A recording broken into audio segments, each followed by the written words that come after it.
ज्या भागात हा सगळा कार्यक्रम घेतो आहोत हा सगळा आदिवासी भाग आहे, डोंगर उताराचा भाग आहे, खूप पावसाचा भाग आहे आणि खूप पाऊस असूनसुद्धा कोरडवाहू शेती आहे. म्हणजे एक पावसाच्या शेतीवर खरीपाची शेती होते आणि ह्याच्यानंतर इथल्या सर्व कुटुंबांना एक तर बोऱ्या बिस्तर बांधून स्थलांतर करावं लागतं, कमाईसाठी रोजगार हमीवर काम करावं लागतं किंवा विविध पद्धतीनं जोड व्यवसाय कुठला तरी करून कमाई करावं लागते. खरीपात झालेल्या अन्नधान्यावर वर्षभर जगता येत नाही. त्यामुळे आहे ते खरीपातलं अन्नधान्य वाढलं पाहिजे हा एक त्यामागचा हेतू आहे. ह्या 3 वर्षाच्या आमच्या अनुभवानंतर विविध तालुक्यातले शेतकरी एकमेकांना भेटत होते. आम्ही काही सहली केल्या होत्या. त्यांनी एकमेकांच्या शेतावर जाऊन दुसऱ्यांची शेती कशी होती आहे हे पण पाहिलं होतं. काही प्रयोग करून बघितले होते. इथलं बियाणं तिकडे वापरून बघू असेही प्रयोग करून बघितले होते. तर हे सगळ्या शेतकऱ्यांबद्दल आम्ही सांगत होतो की पेठमध्ये असं होतं आहे, सुरगाण्यात असं होतं आहे किंवा मोखाड्याला असं होतं आहे. तर मग एकदा असं वाटलं की हे सर्व शेतकऱ्यांना आपण काही एकत्र आणू शकतो का. हे प्रातिनिधिक आहे, कारण शेतकरी आपले 2-2.5 हजार आहेत. तर त्यातले काही 200-300 शेतकरी तरी एकत्र येतील का, एकमेकांना भेटतील का, हा एक अनुभव मिळावा. आणि त्याचवेळी सरकारी जे ॲग्रिकल्चर कृषी विभाग आहे, आदिवासी विकास विभाग आहे, ह्यांनी पण येऊन शेतकऱ्यांशी जरा बोलावं, समजून घ्यावं काय नेमकं घडलं. ह्या प्रेरणेने हा मेळावा आयोजित करण्यात आला होता आणि त्याच्यात आज 300पेक्षा अधिक शेतकऱ्यांनी, महिला आणि पुरुष शेतकऱ्यांनी सहभाग घेतला होता. तर अशा पद्धतीने आपल्या या कार्यक्रमाचं उद्घाटन झालेलं आहे. आजच्या या शेतकरी मेळाव्याचं यावेळी हा मेळावा आपण आस्वली हर्ष या गावामध्ये इथं आयोजित केलेला आहे आणि याच्यामध्ये यावर्षी जे आपले नागलीचे जे शेतकरी आहेत, जे यशस्वी शेतकरी यांच्याबरोबर जे काही मी या कार्यक्रमामध्ये भाग घेतला होता, जो नागली उत्पादक वाढीचा जो कार्यक्रम होता त्याच्यामध्ये भाग घेतला होता, या अशा शेतकऱ्यांना आपण इथे एकत्र केले. तर असे जे यशस्वी शेतकरी आहेत, अशा या यशस्वी शेतकऱ्यांसाठी सर्वांनी एकदा जोरात टाळ्या वाजवायच्या आहे.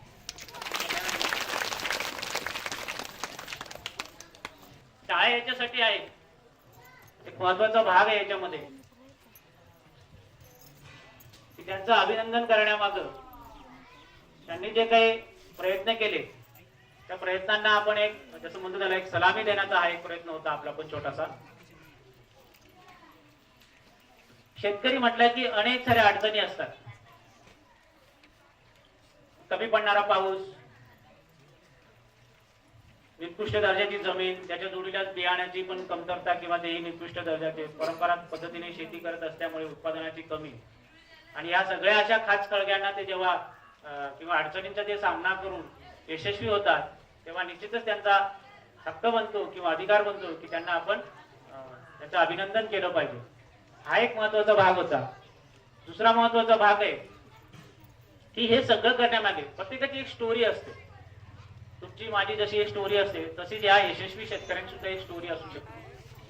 त्यांनी जे काही अडी अडचणीतून वेगवेगळ्या प्रयत्नातून त्यांनी इथपर्यंत पोहोचले, त्यांचा जो हा प्रवास आहे, त्याचा जो अनुभव जे कथन करणार आहे, त्या अनुभव कथनातून आपल्याला अनेक प्रकारची प्रेरणा मिळू शकते. तर असे हे प्रेरणादायक जे अनुभव असतात ते मांडण्यासाठीचे सुद्धा एक हा कार्यक्रम आपण त्या दृष्टीने याच्याकडे बघत असतो. तिसरं जे महत्वाचं आहे की इथं जे यशस्वी शेतकरी त्याच्या जोडीलाच काही असे पण शेतकरी जे नव्याने, ज्याला आपण तरुण शेतकरी म्हणतो, ते तरुण शेतकरी सुद्धा आता नव्याने शेती करण्यासाठी उत्सुक आहेत. मागच्या लॉकडाऊन मध्ये बघितलं आपण की जेव्हा बाहेर काम मिळत नाही तर पुन्हा लोक शेतीकडे, आणि या शेतीने सगळ्यांना या काळामध्ये आपल्याला तरुण नेलेलं आहे, जगवलेलं आहे. तर असे हे आता जे तरुण शेतकरी हे शेतीकडे आकृष्ट व्हायला लागले. तर या शेतकऱ्यांना सुद्धा काही अनुभवाची शिदोरी या माध्यमातून मिळू शकते, या मेळाव्याच्या माध्यमातून मिळू शकते. त्याच्यामुळे हा सुद्धा एक महत्वाचा भाग आहे या मेळाव्याचा. चौथा जो महत्वाचा भाग मी जे म्हणतो, म्हणजे मला जे वाटतं किंवा आम्हाला जे वाटतं, तर ते असं आहे की इथं अनेक प्रकारचे नामवंत जे म्हणजे शासकीय अधिकारी असतात ते आलेले असतात, तसेच काही तज्ञ आलेले असतात. इतर काही जे ज्याला म्हणतो आपण प्रतिष्ठित नागरिक आहे, जे अनुभवी नागरिक आहेत, ते सुद्धा आपल्या इथं व्यासपीठावरती बसलेले असतात. यांचा अनुभव किंवा यांचं मार्गदर्शन सुद्धा आपल्यासाठी खूप महत्वाचं असतं, जेणेकरून या नवीन शेतकऱ्यांना किंवा जे आपल्याला काही आव्हानं आले त्याच्यावरती त्यांच्या मार्गदर्शनामुळे आपल्याला भविष्यातले जे काही वाटचाल आहे ती आपली अधिक सुखकर होऊ शकते. हा एक महत्वाचा भाग याच्यामध्ये आहे. म्हणून हा मेळाव्यासाठी तुम्ही सर्व आले त्याबद्दल मी तुमचे धन्यवाद करतो. कृषी विभागाच्या कृषी सहाय्यक मान्य ज्या आहेत आपल्या सुवर्णा कोल्हे साहेब कोल्हे मॅडम या आपल्याला इथं आलेल्या आहेत. मी त्यांना विनंती करतो की त्यांनी आम्हाला थोडंसं मार्गदर्शन करावं आणि मनोबल सुद्धा व्यक्त करावं. जे नागलीचं पूर्वी जी उत्पादकता होती ती कमी झालेली होती आणि नागलीचं महत्त्व जे आहे ते नागलीचं महत्त्व खूप आहे. आपल्या ज्या रोजच्या आहारात जे महत्त्व आहे ते चांगल्या प्रकारे आहे त्याचं. तर नागलीची उत्पादकता नक्कीच वाढेल. तुम्ही जे हे प्रयोग करताय त्याने नक्कीच तुमची उत्पादकता वाढेल, यात काही शंकाच नाही आहे. आणि जे नागलीचे पदार्थ महिलांनी तयार केले ते अतिशय म्हणजे त्यांना प्रशिक्षण जे दिलं आहे ते खरोखरच चांगलं आहे. आणि नागलीपासून मी आमच्या कृषी विभागाच्या काही योजना सांगते की त्या तुम्हाला पण उपयोगात येतील. आता हे सरांनी सांगितलं की आत्म्याचे गट आहेत, त्यांनी गट पण तयार केले आहेत आमच्या विभागामार्फत. तर बाहेर जे अवजारं ठेवलेत तर जे तुमचे गट आहेत तर ते गटांना सुद्धा आपण अनुदान देतो. म्हणजे तुमचा एक गट आहे तर तुम्ही त्या गटा मिळून तुम्ही ट्रॅक्टर घेऊ शकता, त्याचे अवजारं घेऊ शकता, डाळ मिल आहे, राईस मिल आहे, म्हणजे असे विविध प्रकारचे तुम्ही अवजारांची बँक सुद्धा तयार करू शकता. म्हणजे ती अवजारांची बँक तुम्ही अवजारं घेऊन ते तुम्ही भाड्याने सुद्धा देऊ शकता.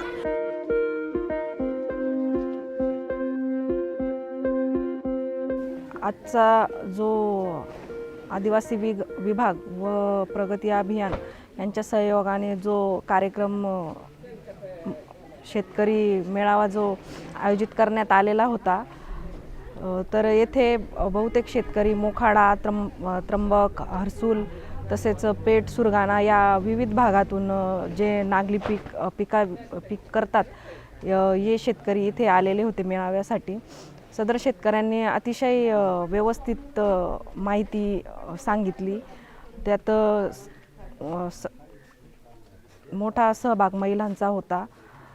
शेतकऱ्यांना जे प्रगती अभियान जी संस्था आहे या संस्थेने नागली पिकाच्या अगदी बियाणं कसं पेरावं, परत अजून आपलं गादीवाफा कसा तयार करावा, त्याची 4 सूत्री लागवड कशी तयार करावी, त्या खत व्यवस्थापन, त्याच्या रोग व्यवस्थापन याविषयी अतिशय योग्य पद्धतीने माहिती देण्यात आलेली आहे. आणि ती शेतकऱ्यांनी सुद्धा आत्मसात केलेली आहे. कारण शेतकऱ्यांनी त्यांचे अनुभव अतिशय व्यवस्थित सांगितलेले आहेत की सगळ्या बाबतीत त्यांनी रोप लागवडीपासून टाकणीपासून ते काढणीपर्यंत अतिशय प्रत्येक शेतकऱ्याने त्यांचे मत व्यवस्थित मांडलेले आहे. कमी याच्यात पण जास्त उत्पन्न होतं एवढं बोलून माझे मी 2 शब्द संपवते. लोकांना एकमेकांचे अनुभव ऐकण्यात खूप रस असतो आणि मग जेव्हा माझ्यासारखाच एक माणूस दुसरा करू शकतो तेव्हा मलाही ते जमू शकतं हा एक त्याच्यासाठी खूप महत्त्वाचा भाग असतो. म्हणून मग आम्ही यांचं फार्मर्स मीट ही संकल्पना आणली. म्हणजे शेतकरी मेळावे ज्याला म्हणतो किंवा शेतकरी स्नेह संमेलन म्हणतो. दरवर्षी किमान प्रत्येक तालुक्यात एक आणि हे सगळ्या तालुक्यांचे मिळून एक असे आमचे 7 ते 8 शेतकरी स्नेह संमेलन आम्ही आयोजित केले होते. याच्यामध्ये लोकांनी भरभरून त्यांचे अनुभव मांडलेत आणि त्याचा परिणाम 2ऱ्या आणि 3ऱ्या वर्षाच्या कार्यक्रमावरती झाला. आणि लोकांनी जे करणं त्यांना कठीण वाटत होतं किंवा म्हणजे फारसं महत्त्वाचं वाटत नव्हतं त्याच्यामुळे त्यांच्या उत्पादनावर परिणाम होत होता, असा पॅकेज ऑफ प्रॅक्टिसचा जो भाग ते सोडून देत होते ते या फार्मर्स मीट्समुळे त्यांच्या दुसऱ्यांचे अनुभव ऐकल्यामुळे ते अधिक पद्धतीने अधिक जास्त प्रमाणात करायला लागलेत. शेतकरी म्हणून याच ठिकाणी मी माझा स्वतःचा अनुभव मी सांगतो. मी मागच्या वर्षी माझ्या शेतामध्ये 20 गुंठे जागा ही अभियानाद्वारे लावली गेली आणि 20 गुंठे जागा ही आपल्या पारंपरिक शेतीच्या मार्फत लावली गेली.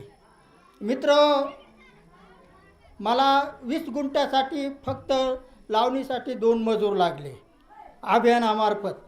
आणि जी आपली पारंपरिक शेतीमार्फत खऱ्या अर्थानं मला जवळजवळ 10 मजूर लागले होते.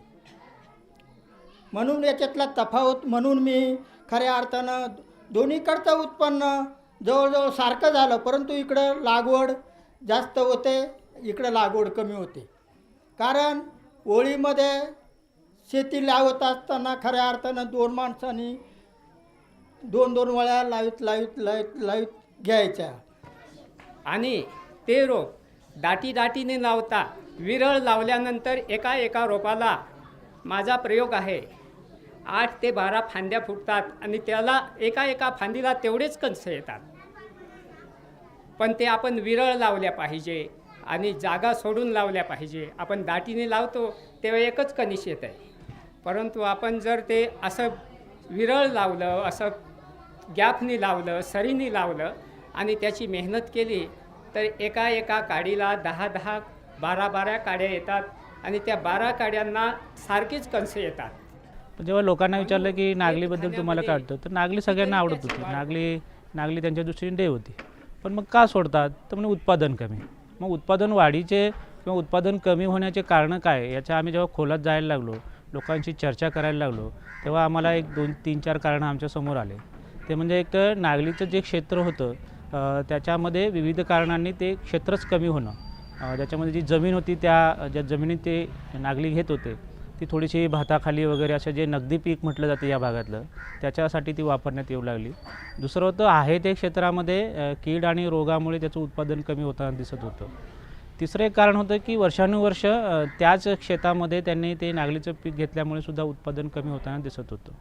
काही त्यांच्यामध्ये एक अंधश्रद्धा पण होत्या की फवारणी न करणं किंवा कीड रोग पडल्यावरती त्याच्यावरती काही उपाय न करणं, किंवा काही ठिकाणी तर एकदा नागली टाकून दिली की पुन्हा एक 4-6 महिन्यांनीच त्याच्याकडे येणं, म्हणजे मध्यंतरात कधी त्याच्याकडे फिरून न बघणं. असे काही कारणांमुळे ही नागलीचं उत्पादन आम्हाला कमी होताना आढळलं.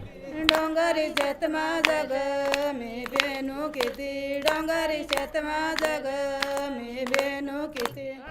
मग लोकांशी चर्चा केल्यावरती आम्हाला असं कळलं की नागली उत्पादन वाढीसाठी इथं एक आपल्याला काही कार्यक्रम घेता येऊ शकेल का. तर लोकांनी सांगितलं की आम्ही घेऊ शकतो. मग त्यासाठी आम्ही सुरुवातीला 9 गावांची आम्ही निवड केली आणि निवड केल्यानंतर त्या 9 गावातल्या काही शेतकऱ्यांना आम्ही बरोबर घेतलं, जे आमचं ऐकू शकतात, आमच्या कार्यक्रमात सामील होऊ शकतात, आम्ही सांगितल्यासारखं ते वागू शकतात, अशा लोकांबरोबर आम्ही काम करण्याचं ठरवलं. मग आमच्या पुढं मोठा प्रश्न होता की नेमकं करायचं काय.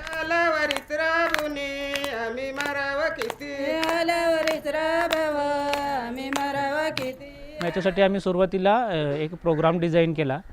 त्याच्यामध्ये काही ट्रेनिंग्सचा अंतर्भाव केला, ट्रेनिंग डिझाईन्स केले. त्याचबरोबर काही पॅकेज ऑफ प्रॅक्टिस आम्ही निवडल्यात आणि लोकांपर्यंत पोचायचं कसं हे एक प्लॅन केला. एक छोटासा प्रोजेक्टच तयार केला जो एक 6 महिन्यासाठीचा होता.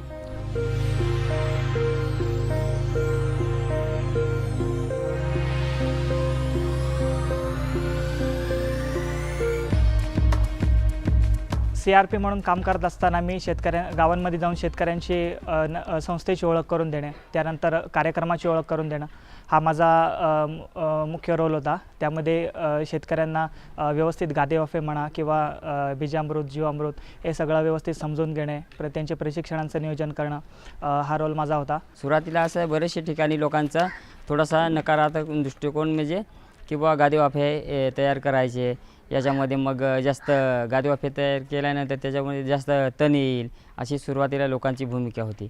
पण हळूहळू त्यांना आम्ही समजावून सांगितलं आणि प्रात्यक्षिक पण करून दावलं की कशा पद्धतीने गादेवाफा केला म्हणजे तुमचा खर्च इतर किती वाढेल, म्हणजे किती कमी होईल आणि तुम्ही ज्या इतर राब वगैरे करता तो खर्च किती कमी होईल हे त्यांना समजून आले. आपण गादेवाफे पेरल्यानंतर 7 ते 8 दिवस जेव्हा मोड येतो वरती तेव्हा जे पिवळसर असं जर पान पडलं तर आम्ही लगेच फवारणी करतो आणि पुनर्लागवड झाल्यानंतर आम्ही दर 15 दिवसाला हे फवारणी करत असतो. रोग ओळखायचं म्हणजे असं असतं, जर रोग आळी पडली असेल ना तर तो जे नागलीचा कोंब असतो तो असा मेल्यासारखा वाढतो.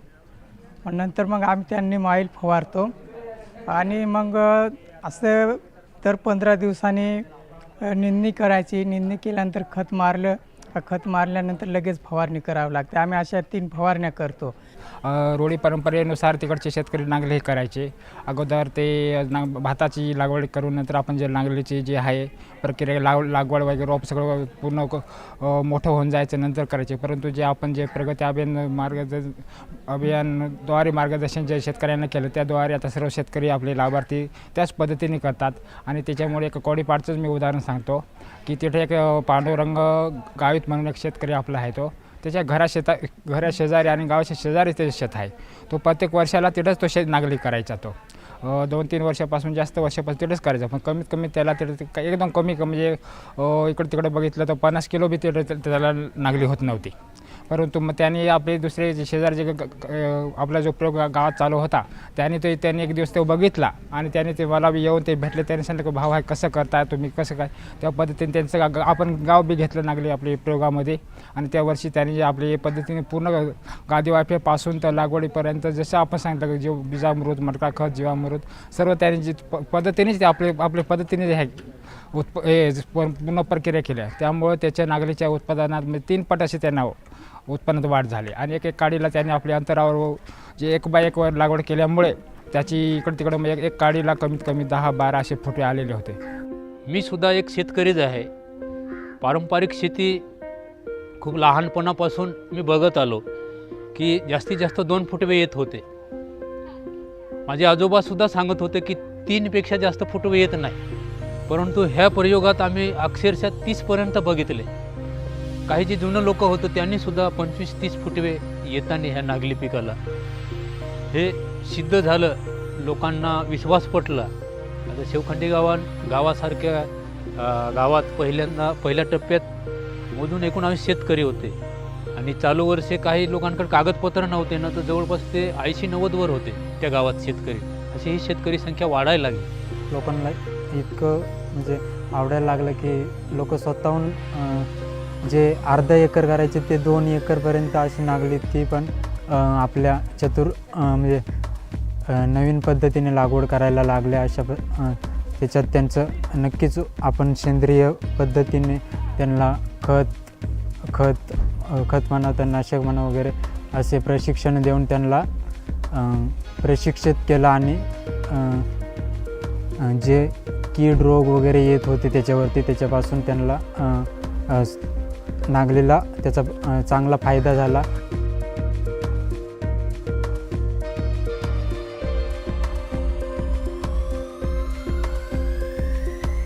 जर इथल्या शेतकऱ्याचे नागलीचं उत्पादन वाढवायचं असेल तर त्याला नॉलेज शेअरिंग म्हणजे नॉलेज त्याचं जे आहे त्याचं शेअरिंग झालं पाहिजे.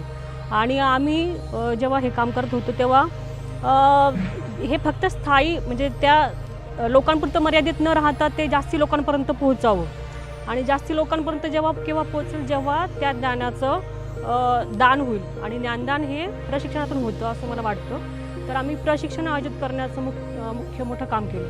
प्रशिक्षण आम्ही जी वेगवेगळी आयोजित केली ती त्याच्यातलं जसं गादी वाफ्याचं असेल, पुनर्लागवडीचं असेल, नंतर शेतकरी मेळाव्यांचं नियोजन असेल, ते सगळं करत असताना जेव्हा शेतकऱ्यांना आणि आम्हाला विश्वास आला की नागलीचं उत्पादन वाढलेलं आहे, तर हे वाढलेल्या उत्पादनाचा जो काही उपयोग आहे तो पहिले त्यांच्या शेतकऱ्यांना, त्यांच्या कुटुंबांना झाला पाहिजे.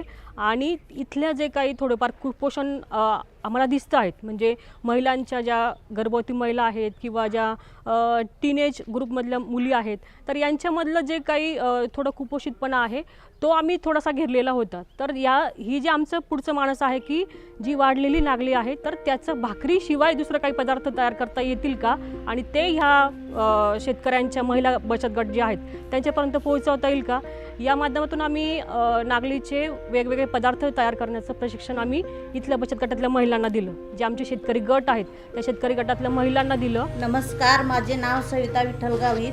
आमचे समूहाचे नाव आहे कणसरी माता खडक महिला बचत गट खडकहळ. आम्हाला मार्गदर्शन संगीताताई जाधव यांनी दिले. नागलीचे लाडू कसे बनवायचे, उपमा कसा बनवायचा याच्याबद्दल माहिती दिली. नागलीपासून बनवणारे जे लाडू, बर्फी, केक, पेज इत्यादी जी वस्तू बनवली ती एकदम म्हणजे चांगली पुराणला आवडली. जे ताईने जसं सांगितलं, जे पहिले भाजून घ्यायचं, त्याच्यात वेलची आणि शेंगदाणे, बदाम का इत्यादी ज्या वस्तू टाकल्या आणि एकदम चांगल्या बनवल्या आणि त्या पोरांना पण चांगल्या वाटल्या. नागली पौष्टिक आहे आपण असं सातत्याने म्हणतो. नागली आत्ता कशी खाल्ली जाते तर ग्रामीण भागातही जास्त करून भाकरी किंवा आपण ज्याला पेज लापशी म्हणू या पद्धतीने खाल्ली जाते. शहरात बघितलं तर आपल्याला मोठी मोठी दुकानं आहेत, तिथे बिस्किटांपासून केकपासून अनेक विविध पदार्थ आपल्याला पाहायला मिळतात. खूप महागडे पण आहेत ते. परंतु आपण घरीच करता येईल किंवा अंगणवाडीत देता येईल, मुलांना देता येतील असे पौष्टिक पदार्थ कोणते आहेत? कारण आपण बिस्किट म्हटलं की लगेच ओव्हन लागेल. तर अशा पदार्थ न घेता साधे पदार्थ, घरच्या घरी करता येतील असे पदार्थ आणि मुलांना देता येतील असे पदार्थ कोणते, असा विचार करून आम्ही लाडू, वड्या, नंतर उपमा, आणि ज्याला ओव्हन लागत नाही अशी बिस्किटं, अशा विविध पद्धतीने आम्ही काही रेसिपी तयार केल्या आणि विविध महिला बचत गट, अंगणवाडी सेविका, प्राथमिक शाळेच्या शिक्षिका ह्यांच्यापर्यंत त्या रेसिपी नेल्या आणि आमचा अनुभव असा आहे की मुलांना ते अत्यंत आवडलेले आहेत पदार्थ. आणि त्याच्यासाठी जी प्रक्रिया करायची आहे ती उठून दुसऱ्या शहरात नाही करायची, ती प्रक्रिया आपल्याच आजूबाजूला होईल अशी बघायची. आणि म्हणून आपण हे वेगवेगळे शेतकरी गट केले. या शेतकरी गटात ना आपण वेगवेगळे प्रक्रिया उद्योग उभे करू शकतो. इथे भाकरीशिवाय कधीच कोणी काही बनवलेलं नव्हतं. तर काही महिलांना वाटायचं हे आम्हाला जमेल का नाही, किंवा त्यांना ते अवघड वाटायचं बनायला, किंवा त्यांची परंपरा जी आहे की नागलीचं आपण वेगवेगळे पदार्थ जर केले तर आपल्याला काहीतरी नुकसान होईल बा. तर अशा ह्या मानसिकतेतून त्यांना बाहेर काढून आम्ही वेगवेगळे पदार्थ त्यांना बनवायला शिकवले. जसं लाडू आहेत, बर्फी आहेत, पेज आहेत आणि शिरा आहेत, मुख्य म्हणजे केक आहेत. असे ज्या नवीन पिढीच्या ज्या महिला बचत गटातल्या मुली होत्या, महिला होत्या, त्यांनी ह्या सगळ्या गोष्टी आत्मसात केल्या. आणि आम्ही जो अंगणवाडी सेविकांच्या माध्यमातून अंगणवाडीतले जे मुलं आहेत त्यांना आम्ही जो 5 दिवस प्रोग्राम आयोजित केला होता, त्याच्यामध्ये ते त्यांना इतकं पटलं की हे सगळं घरातलं सोपं असताना पण आम्ही कधी ते करून बघितलं नाही असं त्या महिलांना वाटलं. आणि आम्ही त्यांना सांगतो की तुम्ही 5 रुपयाचा 2 रुपयाचा जे तुमच्या मुलांना खाऊ घेतात, कुरकुरे घेतात, त्याऐवजी तुम्ही घरामध्ये 8-10 दिवसासाठी पुरणार एवढे लाडू बनवून ठेवा, बर्फी बनवून ठेवा. त्याला काही लागत नाही, आपल्या घरातलंच तूप आणि गूळ लागतं, खूप काही साहित्य लागत नाही. तर ह्या माध्यमातून महिला तयार झाल्या आहेत. आणि दुसरं म्हणजे आता ही लाडू जी आमची जी काही प्रोसेस केली आहे तर ती बचत गटाच्या महिलांना एक प्रक्रिया उद्योग म्हणून पुढे खूप मोठ्या प्रमाणात एक संधी देत आहे असं मला वाटतं. कारण जेव्हा आता आम्ही हे प्रोग्राम घेतले तेव्हा महिलांना एक आत्मविश्वास आला, गटातल्या महिलांना, की आपण हे बनवून कुठेतरी विकू शकतो. तर आमचा पुढचा टप्पा हा आहे की ज्या महिलांना, बचत गटातल्या महिलांना हे सगळं लाडू म्हणा किंवा नागलीची वेगवेगळे पदार्थ म्हणा हे जे बनवायचे आहेत तर त्यांना मार्केट कसं उपलब्ध होईल याचं आणि मार्केटिंग कसं करायचं याचं प्रशिक्षण आम्ही आता पुढे चालून आमच्या शेतकरी गटातल्या महिला बचत गटांना देण्याचा प्रयत्न करत आहोत. म्हणजे नागलीवर काम करत असताना आपल्याला नागलीच्या बीज प्रक्रियेपासून आपण नागली विक्रीपर्यंतचा सगळ्याचाच विचार केला पाहिजे. पण ह्याच्यात आदिवासी हद्द कुठल्याही प्रक्रियेत फेकला गेला नाही पाहिजे. मग ती नागली उत्पादन केलं, त्यांना काय 15-20 रुपये मिळाले, इथं ते थांबलं नाही पाहिजे. तर ते प्रक्रिया उद्योगातही असले पाहिजेत. तो पंचक्रोशीतला प्रक्रिया उद्योग असला पाहिजे आणि मग त्यांना त्याचा परतावा जास्त मिळेल. हा एक भाग झाला. दुसरा आहे ती नागली फक्त शहरासाठी विकून आपल्याकडचं पौष्टिक धान्य बाहेर नाही द्यायचं, तर ते आपल्या मुलांपर्यंत गेलं पाहिजे, आपल्या घरातल्या बायांना मिळालं पाहिजे, गरोदर बायांना मिळालं पाहिजे. म्हणून सरकारने ते विकत घ्यावं आणि ते अंगणवाडीमध्ये, मध्यान्ह भोजनामध्ये, आश्रमशाळांमध्ये द्यावं असंही म्हणणं आहे. त्यामुळे नागली उत्पादनापासून नागली खाऊन त्याची प्रक्रिया करणे, त्याचं विक्री करणे, ह्या प्रत्येक टप्प्यावर आदिवासी असले पाहिजेत, त्याच्यात सहभाग त्यांचा असला पाहिजे, त्याच्यात त्यांना लाभ झाला पाहिजे, असा हा एकूण समग्र पूर्ण प्रकल्प आहे.